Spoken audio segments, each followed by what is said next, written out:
It's like the two guys in a dream burger joint thing. Oh, God's sake. That's insane. That is absolutely insane. It's very Alex Turner. Yeah. Oh yeah, I saw it, the Monkeys Pavilions. Yeah, I actually feel really embarrassed about that.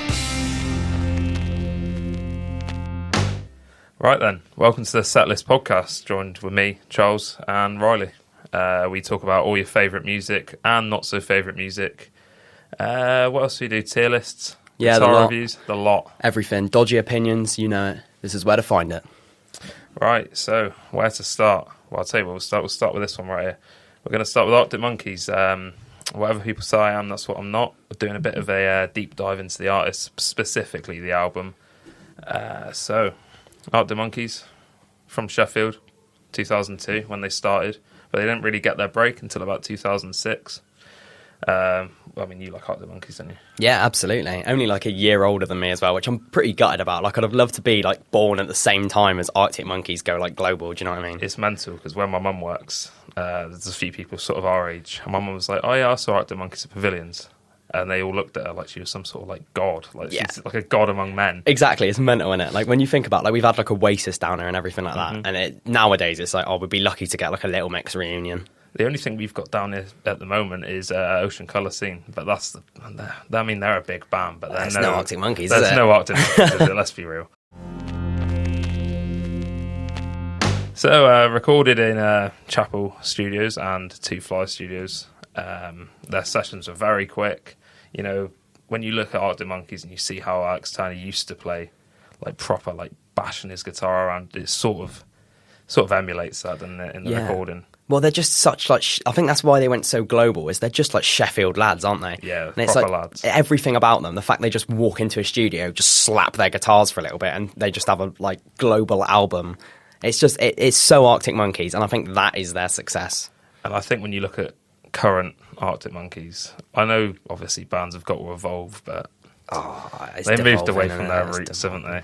Yeah, again, I think it's all about their identity. Like they grew into music as they grew up. So it's like, you know, you're going to be more energetic when you're going on nights out. But when you're a millionaire sitting in your mansion on the beach, you're not going to be inspired to write about the Sheffield nightlife like they did on this album. Yeah, so obviously this album's about like nightlife, like relationships, and a lot of sort of, it's just working class culture in that sort of sense where everything they were writing about is what they've experienced themselves. Yeah. And I think moving on to sort of like the car, a lot of it's a bit like poshy, like, you know, he doesn't even speak like he used to. Yeah. What was your expectations for the car? Because I was really excited for it. Because after like AM, I was like, okay, these guys don't miss. Like, it's just album after album after album of just hits.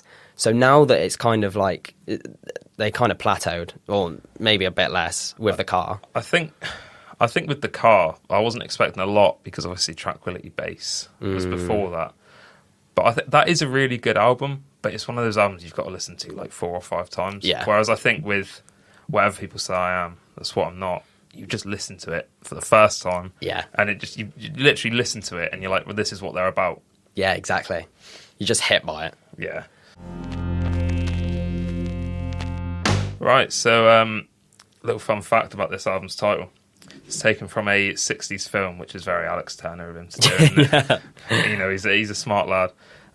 So it's taken from Saturday Night, Sunday Morning, which is a film, funnily enough, pretty much a straight rip, this album, from that sort of theme. Nights out, working class culture in the North. Yeah. And you can really see the influence. Yeah, it's so sick. It's almost like cliche, innit? It's a bit like, oh yeah, we're the boys on a night out. Yeah, it Come is on the proper, style isn't music. it? It's like the two guys in a dream burger joint thing. Oh, God's sake. This album as well, a lot of controversy about the sort of the album cover here, with depicting smoking and stuff. They got a lot of stick for that, for the what is it? The Health Service, National Health Service, for glamorising smoking, yeah, because obviously it was such a big album, the fastest selling UK debut album of all time of history, and it's a man smoking on the front.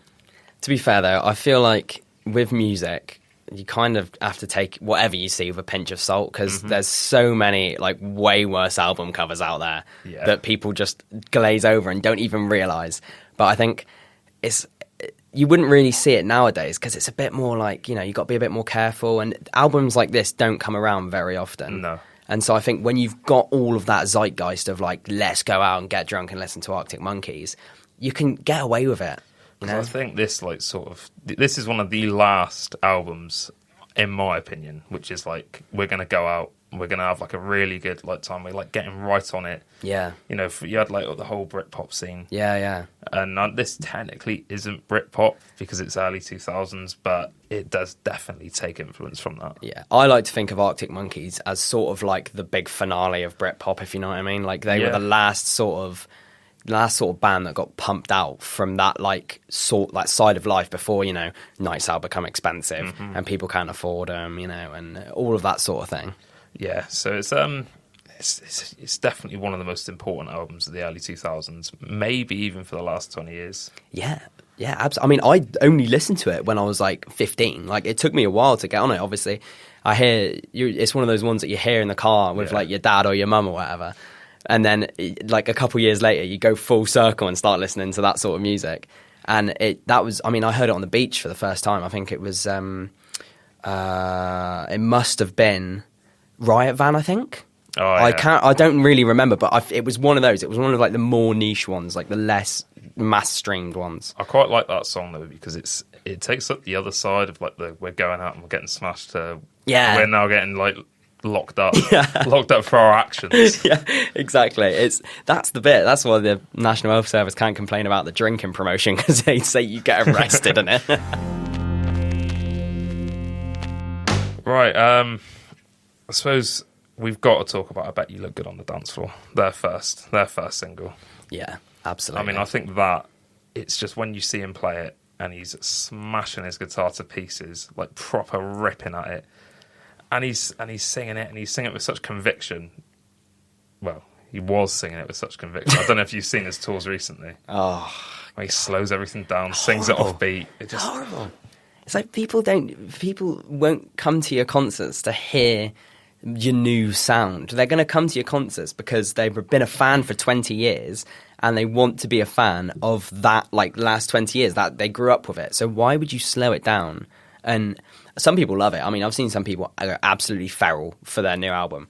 But for me, it's like, if you've written a song and you don't play it, not exactly how it is live, obviously, it's cool to have deviations. Yeah. But if you just completely change the whole, like, tempo, everything of that song, it's almost disrespectful to yourself 20 years ago. You lose the essence of the song, especially in a moment like that. But I can understand when you're doing a live performance and you're playing your new stuff, you've got to maybe tone it back a bit because not everyone knows all the words.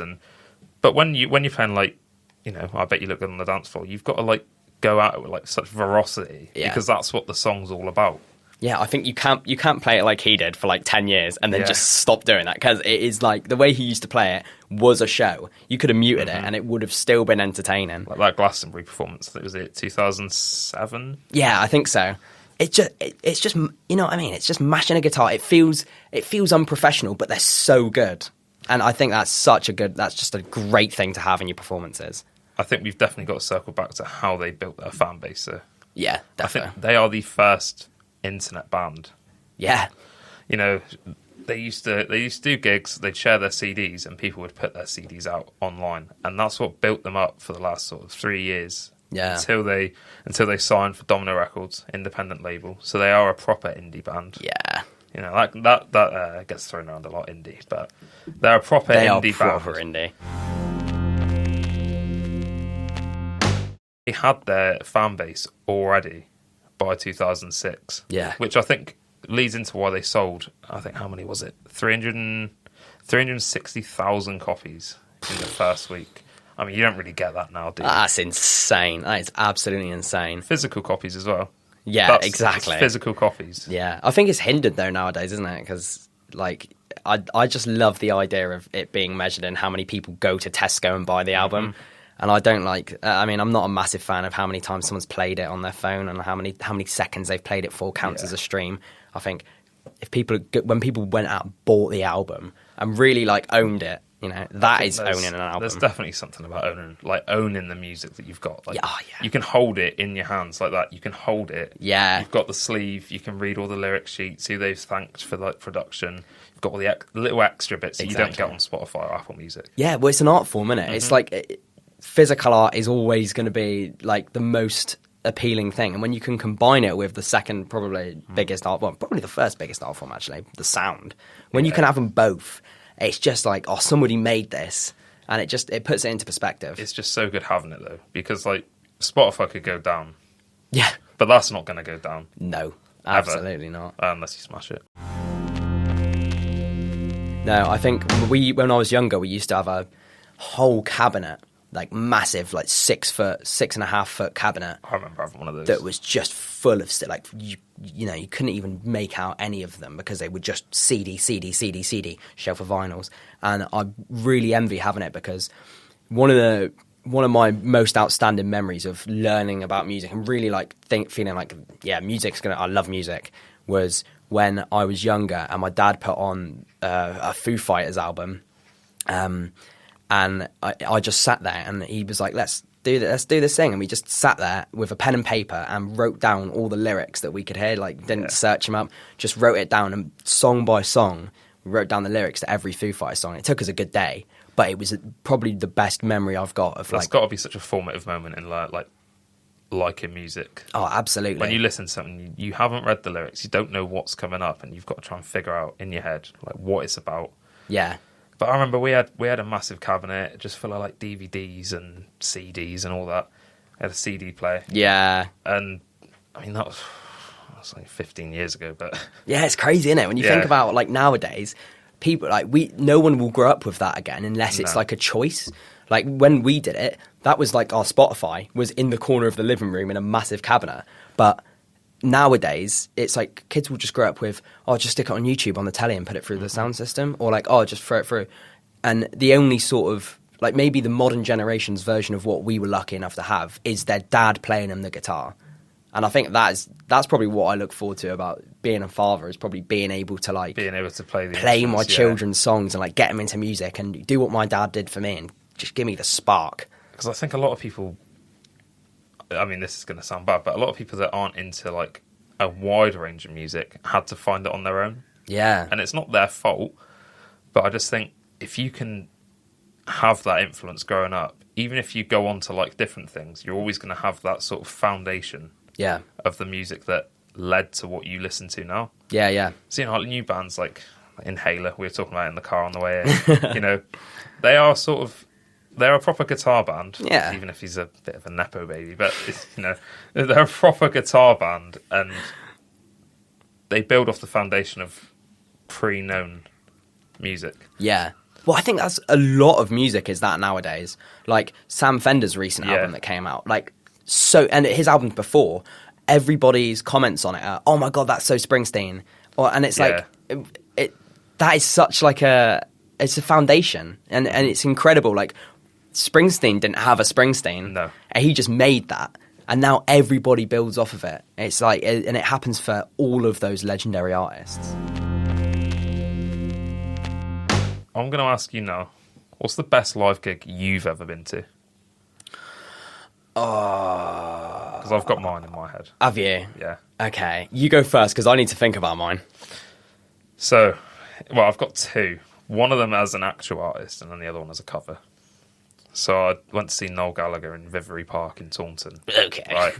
Brilliant. It was insane. It was rammed, and it was a proper good acoustic set in between the electric sets. And when he played his own stuff, it still hit the same as when he played Oasis stuff. Oh, special. Whereas when I've been to Liam Gallagher and he's played his own stuff, they hit nowhere near. They don't hit anywhere near. It's just like a dead crowd. Oh god! And then Cigarettes and Alcohol comes on, and it goes mental. Yeah. But I think Noel Gallagher, it's just the whole thing. He's and that's a writer, why I think it was really good. Yeah, absolutely. He's a writer.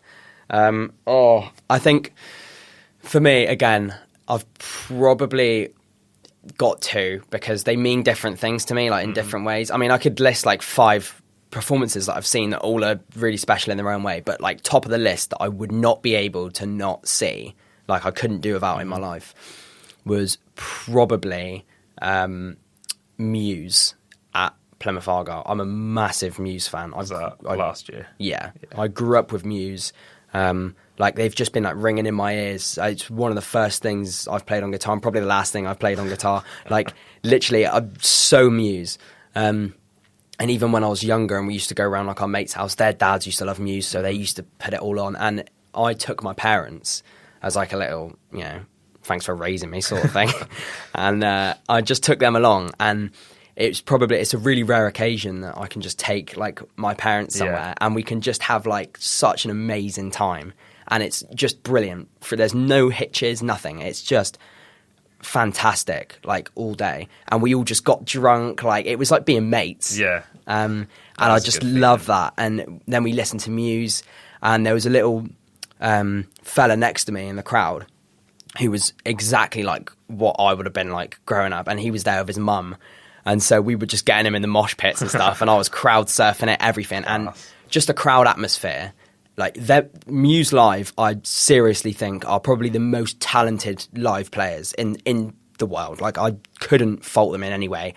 Matt Bellamy, like, running up the stage, you know, playing Plug-in Baby, like, sprinting up the stage, playing this incredible riff. They've just got so many hits. It's brilliant for atmosphere. The place bumps. And I don't think I could do, looking back on it, if I had not have gone to that, I don't think I could have lived with myself. Yeah, I mean, were you always into Muse before you went to see that? Absolutely. Yeah. Like, they were just a backdrop to my growing up. I think when there's something in your hometown, like, you have to go to it. Yeah. Like if it's so important to you, you have to go to it no matter what. Yeah, exactly. I mean, I went to Take That, and I literally can't stand Take That. But it was like, oh, they're playing in Plymouth. They're just somebody to add to the list of people I've seen. Like, when my kids eventually discover like Shine or like Rule the World, and they're like singing it to their girlfriend or boyfriend or whatever, and I go, oh, I've seen them live. It's just one of those, isn't it? You can just explain to them, and they're just going to hate you for it. But you've seen it live, so yeah, exactly. I've seen Gary Barlow. It got to a stage where I knew him more because of Britain's Got Talent or X Factor or whatever than I did from Take That. It's poor. And then I think my second one, which was a cover, was the Australian Pink Floyd band. Ah, yes, you've been ranting and raving about this. So at the Pavilion, sit-down gig, right? Just everyone sat there looking up at the stage. Because we're quite low down, obviously. Yeah. The stage is up there.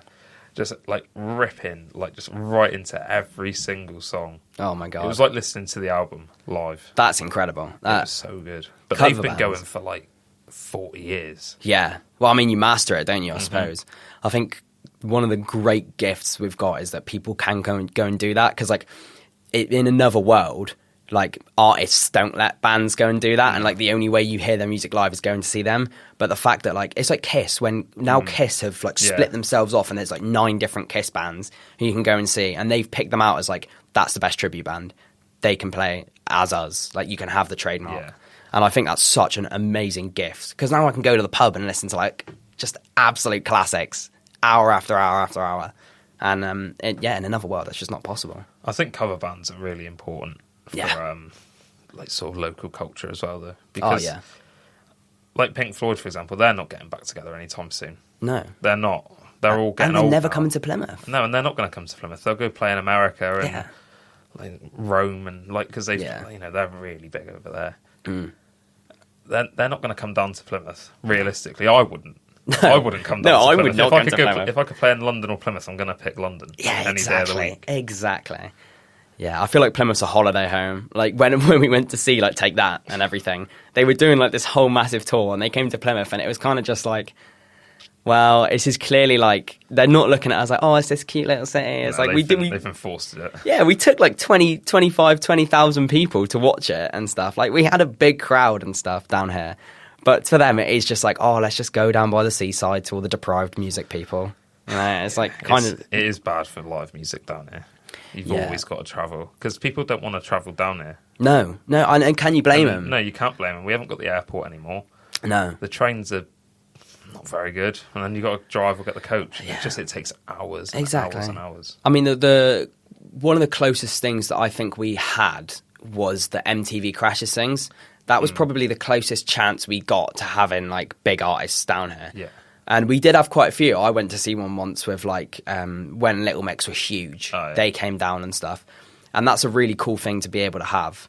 But at the same time, now that that's gone, like you said, now we've got no airport. Like, the only way for a big artist to viably get down is to take a coach from the middle of England, probably maybe even post Manchester or Cardiff show, and come all the way down here and then do it all the way back up. It's just knackering. If you think about, you've got like 3 or 2 shows a week to do. Minimum. Exactly. Absolute minimum. Absolute minimum. You don't want to be spending half that time travelling and then like, oh, God, I wouldn't be able to do it personally. But then I've seen people, I saw a guy on Twitter the other day, lives in Newcastle, complaining about how they don't get any live music up there. In Newcastle? And it's like, really? Because I was looking, I was like, well, you've got Manchester, which is like 2 hours away. Yeah. And I know we've got Bristol, but even Bristol, like, you don't always get people down there. Yeah. You've got to go to London, really, minimum from here. And that's like 6 hours. I think what's missing, like, for the Geordies is because they have such, like, they have a massive music culture. Like, almost like their own music bubble. Yeah. And I think when you have that sort of history in music and then you kind of don't have the representation of like being able to go and see it like replicated or anything like that, when you don't have that there, and I think they like to consider themselves quite a big venue, which like St James's Park, a massive place to play. It is massive, but so it's the same thing as Plymouth. It's like going all the way up there and going all the way back down to London. And if it's an American artist, they're only going to do like 4 or 5 UK shows if it's like an American tour. And it's always Manchester, London. Yeah, without a doubt. Maybe Birmingham. Maybe. It's in the middle, isn't it? Middle of the 3. It definitely wouldn't go there if I was a music artist. Although you've got some good artists from Birmingham. You've got Black Sabbath. Yeah, it's just Birmingham though, isn't it? Yeah, but it is a big city. It's a breeding ground. It's a breeding ground for artists.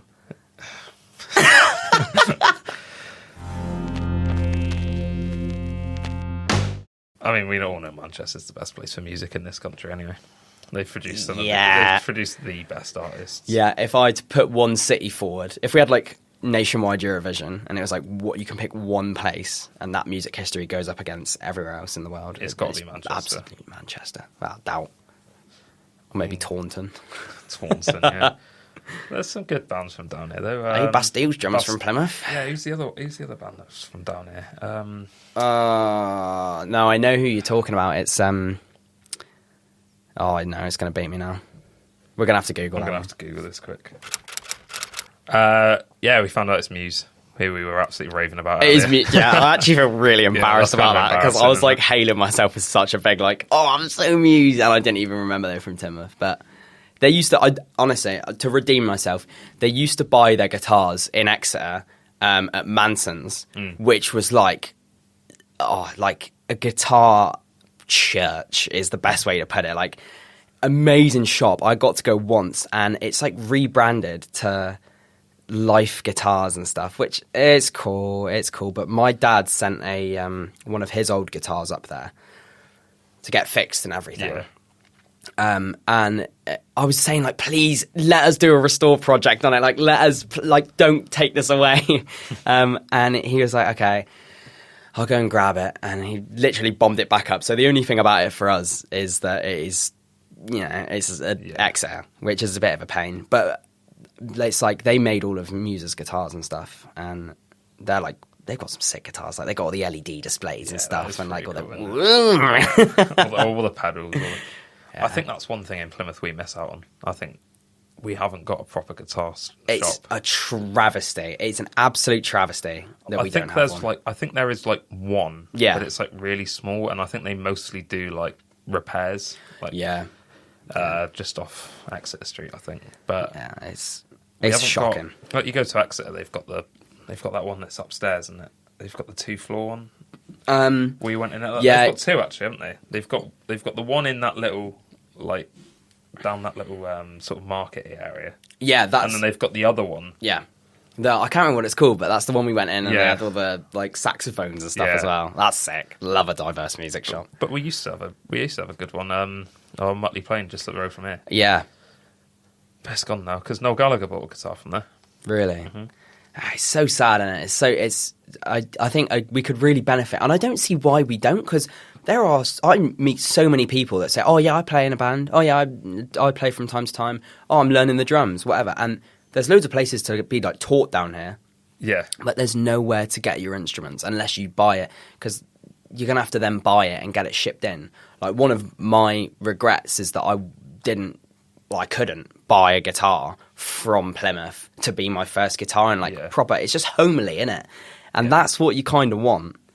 But you just can't get away with it down here. And I think, honestly, if I ever win the lottery, the first thing I'll be doing is buying myself a music shop down here. I just think it's so important to like try out before you buy it. You've got to try before you buy it, because you might pick a guitar up that you might have bought online. Yeah, and it might be too heavy.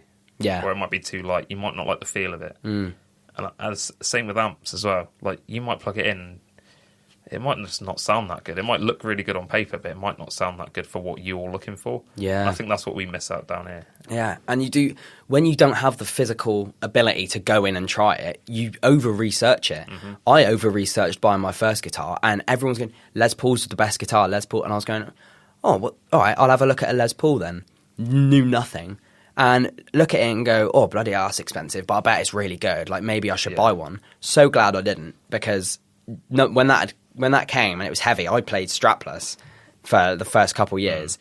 I would have been absolutely in agony, as well as all the like frustrating bit when you first start playing and it's like, you also have the heaviness. Yeah, you just like, especially if you're learning, you're going to invest a lot of money into this as a hobby. Yeah, like you need to make sure you like the gear that you're using. Yeah, exactly. It's a very expensive hobby, and it's a very committed hobby. It's one of the things I admire about learning any instrument.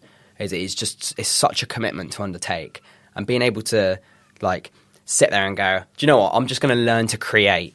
Like, that's a super cool thing that is just possible, you know. Well, I think that finishes us off nicely. Jeez, I'll get my words out eventually. Nice one. That finishes us off nicely. Right, got that out again. He's done it again. Can't do it. Any words? Any words? Any final words? Any final words? I just wanted to take a bit of appreciation for the set design. We have spent an absolute fortune on our set design. Yeah, it's not cheap, is it? No, we've got some of our own setups here. They will be chopping and changing probably. Like, you might find some ones in the back of the storage that we can bring out. But we've got some beautiful guitars here, beautiful amps. Brilliant record collection, courtesy of Charles. Of course, yeah. There's going to be different records there every week that we're going to be looking into, deep dive sort of artist reviews. And obviously, going to have it there for you to look at throughout the episode. Yeah, of course. Remember to follow the Instagram, follow the TikTok. They'll both be linked below. Get on those, because we're going to be doing a lot of clipped stuff on there, a lot of short form content if you can be bothered to tune in for the full thing. And obviously a lot of music facts, because absolutely, that's my absolute specialty. Expert Charles is on the decks. Yeah, so when are we back? 2 weeks? Every 2 weeks? Yeah, every 2 weeks you can catch us right here.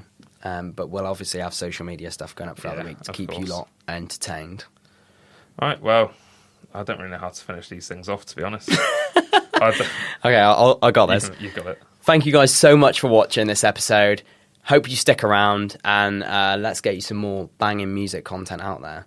We've been the Setlist. Goodbye.